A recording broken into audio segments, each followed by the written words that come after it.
it's Kira and welcome back to my channel. So today I have my 2022 reading wrap-up for you guys. So I know some people do it where they tell you every single book that they read in the last year. I'm not going to do that. I'm just going to do fun statistics instead because I think it's interesting looking at all of the things that I read and what kinds of things and whatever. Normally I don't care about statistics, but this is one that I do care about. So I have my computer with me. Also, if you notice, this is a new computer. I got a new one for on Black Friday because my old one was really not working. So if you recognize anything from here, I'd love to hear it in the comments. Fun. The one thing is my old laptop had so many stickers on it, and this one, because it's new, it's only got a few. But I got a couple for Christmas, so put those on there too. So they take up more room. But anyways, let's actually get into the things. So last year, I read a total of 72 books, which is fantastic, and it's about my average for the past few years. So my goal, my Goodreads goal, and my goal for every year is 50 books because it just feels like it's a nice number. It's a little bit less than a book a week, and it's, yeah, just a good number. So I think I should have looked at this before too, but I think I've passed that almost every single year in the past 4 years or something like that since I started keeping track. So the biggest question to me after that of how many books I've read in total is how many books did I reread? Because I love rereading books. It's my favorite thing ever. I love discovering new books too, but there's just something about comfort reading a book that is fantastic, and I love consuming media over and over and over again, so it's just perfect for me. So I only reread, this was such a surprise to me, I only reread 17 books, which was 23.6%. I read 55 new books, which is insane to me because that's more than my Goodreads goal of 50 that are completely new to me, which, yeah, is surprising in a lot of ways. I don't know, I always have books that I'm planning to reread and whatever, but for some reason this past year, I just didn't quite as much. So that was surprising to me. So yeah, 76.4% of the books that I read this year were completely new to me. I read them for the first time. So that was really cool. I was not expecting that at all.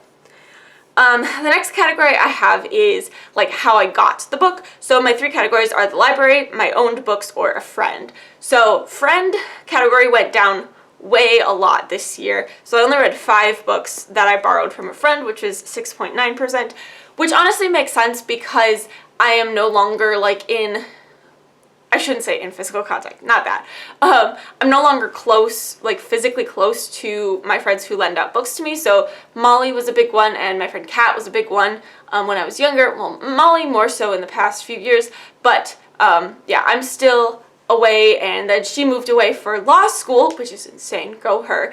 But she moved away for law school, so now we have even less time to physically be with each other, and so our exchanging of books has gone down just in that regard of not being able to see each other all that often. So I'm pretty sure a few of them too were the illustrated Harry Potter books that I got that I borrowed from my mom. So yeah, not as many from friend. So the library and owned books were actually very close. So I read 39 books from the library, which is 54.2%, and 28 books that were books that I owned, which is 38.9%. So library still won, which also makes sense. I've always been a huge library supporter. I remember growing up, I always went to the library. I actually did a video last year or the year before, maybe it was in 2021, I don't remember, of how much money I saved by going to the library and reading books from the library as opposed to reading them from home. So maybe I will, or buying those books new, so maybe I'll do that again, because that was kind of cool to see. But yeah, so library still won, owned 28, pretty good, and then I counted a bunch of those were rereads, but 14 of those 14 owned books that were new to me. So my goal is always to read at least 10 books that I own that I have not read yet, mostly because I know that I own over 50 books that I haven't read. Some of those have been sitting on my shelf for 4 or 5 years at this point, so I'm always trying to chip away at that physical TBR. And so I read 14 of like 14 instead of just 10, which is awesome as well. So that's great. Great. Doing good. The next category is how I read them. Are they physical or audiobook? So my audiobooks went way down this year. I only read 5 audiobooks, which is 6.9%. Honestly though, it makes sense because I did this year fall in love with fictional podcasts. So I spent a lot of time listening and re-listening to podcasts instead of audiobooks. And then my physical books I read 67 physical books, which is 93.1%. So yeah, like I said, it surprised me at first that I only read like 5 audiobooks, and I think at least at least 3 of those 5 were rereads, actually, now that I'm thinking about it, because I know that I reread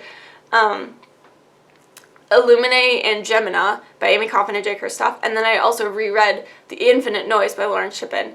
All 3 of those were audios. I know that I reread them audio. So 3 out of those 5 were rereads too. So just not a huge year for audiobooks. But yeah, those podcasts, man, they really got me this year. I don't know why. I think it's just I love consuming stories, and it's just such an interesting way to create a story. It's very different than anything I was originally used to. I mean, it's very similar to like what radio dramas were.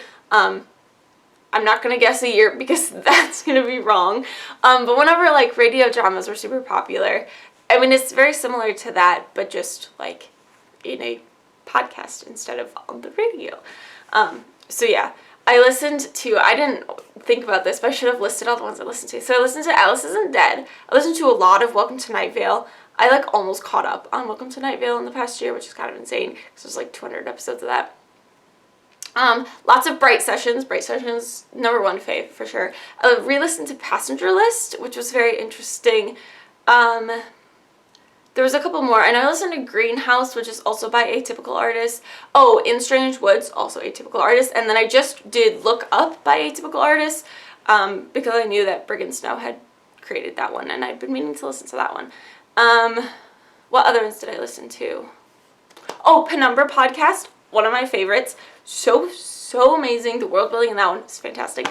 It's really interesting too because like with any media, they kind of cross over in different genres and like depends on what you're interested in. Oh, Me and AU. I don't remember if I listened to that this year or last year or like 2022 or 2021, but whatever. Anyways, podcasts, very exciting, but don't actually help for my reading ability or reading statistics. That's the word I was looking for. Okay, moving on. And then I did track what genre of book that I read, but I find that sometimes I have a hard time figuring out what genre a book actually fits into because it can kind of fit into multiple genres. Oh, so like These Violent Delights and Our Violent Ends by Chloe Gong. So it's a retelling of Romeo and Juliet, but set in 1920s Shanghai with like other magical things going on. So it's like, what do I categorize that as? Like probably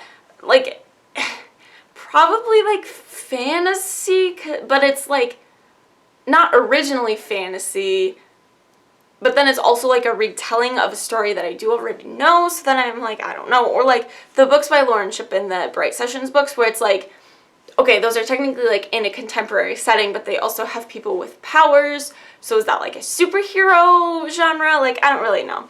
So I did like sort of track that. Also, I read some Stranger Things graphic novels, and I put the genre as graphic novel, which I probably should have done as its own thing instead of in the format category instead of the genre category. I don't read a lot of graphic novels, so I just read a few of them. But yeah, like what do I put Stranger Things in? Like, I don't know. So I think overall, looking at this, I think fantasy still is like my top genre, but contemporary did make a comeback this year. I did read a bunch of books that take place kind of in our general time, which is cool. And then also I read a bunch of time travel books, but that was mostly because I read, oh, they're like way behind me, this, the Missing Children series by Margaret Peterson Haddix, and there's like 8 books in the series that are all time travel related. So that category also sprung up because there's like 8 books in that series. So I don't have like actual stats on that because I was like, I actually don't know how I want to do that. So I don't know. I mean, I am going to still kind of track genre, but maybe I will look more into like what that actually means and how to categorize books before I like write it down on my sheet. So then the last category I have is the age range. So we have adult, YA, and middle grade. So I read 15 middle grade books, which is 20.8%. I know that I counted 2 of the Harry Potter. Yeah, because I read Prisoner of Azkaban and Goblet of Fire this year. I counted both of those in my middle grade section, but I think going forward I'm going to count 5, 6, and 7 as YA, just because definitely up until like book 3 or 4, it is much more of a middle grade story because the characters are younger, and then like as they mature and the story gets more intense, I think it kind of moves into the young adult genre. So I know those were also part of it, but 15 middle grade is pretty good. I quite enjoy middle grade. Actually, okay, it depends. It can be annoying if I'm not careful about it, but for the most part, I very much enjoy middle grade books. And then I read 19 adult books, so that's 26.4%. A little bit surprising. I did read more like quote-unquote adult books than I thought, but also then again I am like getting older and don't quite want to read about like 16-year-olds as much as I used to when I was, 16, 17.